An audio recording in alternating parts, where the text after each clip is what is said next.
everybody. I've been asked to pop a little demo together showing you how we make these box frames. They're on the USBs that Linda brings us. This is an A5 one that I'm going to make. I've already cut it out and you need the 3 pieces. This is your main frame. Then you've got what is classed as the front, and there's a perforated line down this edge so that you can stick it to. And then you've got the back panel which fixes onto the back of your frame. Now all you have to do is place your red liner tape on all of the little tabs, all on the same side.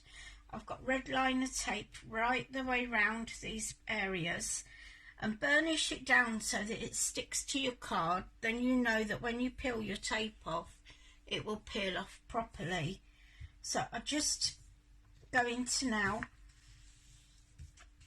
On all of the perforated lines, we score and we fold.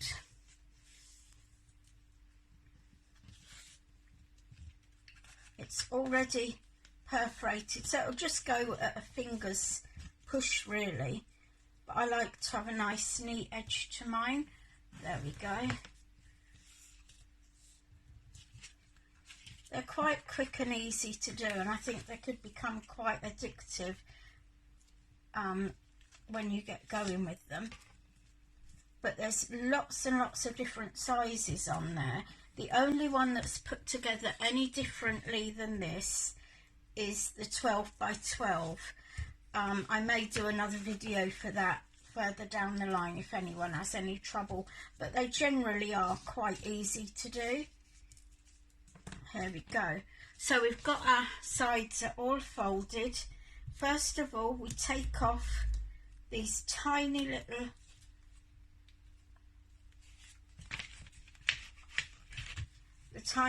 ones. I've scored it in the wrong way, so just excuse me for a minute. We'll get there. There we go. So we take the tape off on these tiny little flaps and we just tuck them in, and that starts making your frame look a little bit boxy. These are lovely for popping a decoupage in, even for photographs. They're really quite nice. So, you know, step out of a comfort zone if you haven't made one and give them a try. Here we go. And lastly, so we've got our 4 corners done, so it's already starting to look quite boxy. Now all we've got to do, because I folded these the wrong way, is just tuck them back the other way. You don't want it going right onto the inside of your box here. You just want them to be sort of sitting level, because your back's going to fit onto this part. And again, all we need to do is slowly take off your tape. You could do, you know, one side at a time if you weren't feeling too confident, or even put some wet glue on there. It'd give you more wiggle time, but I think we'll be okay here.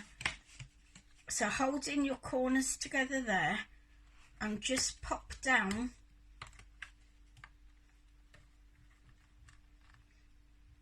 and I'm fixing it along the bottom, pushing in at the side slightly just to make sure it's going in nicely.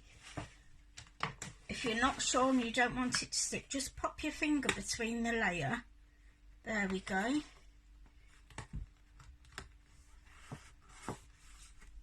And just give it a little firm right the way round, just to make sure that you're stuck. You can do that on the inside as well, but as you see, it's quite a sturdy little box frame already. Now this, when you go to your cutting files, this part with the score down, the perforated line, they class as a front. So when you open your card, you could stick it into position here, and then you could decorate this side. You could have your other decoration on this side. So that would be, if you wanted it as a front, you could stick it that way. But I found an alternative that I like, is just to flip it over, and if you can see there, it helps to give as another additional stand for your card. But they're a lovely idea, very, very simple to go together. I hope you've enjoyed this and it's cleared up a lot of people's problems with putting them together. I'll say bye bye for now, and I look forward to doing another video soon. Bye bye.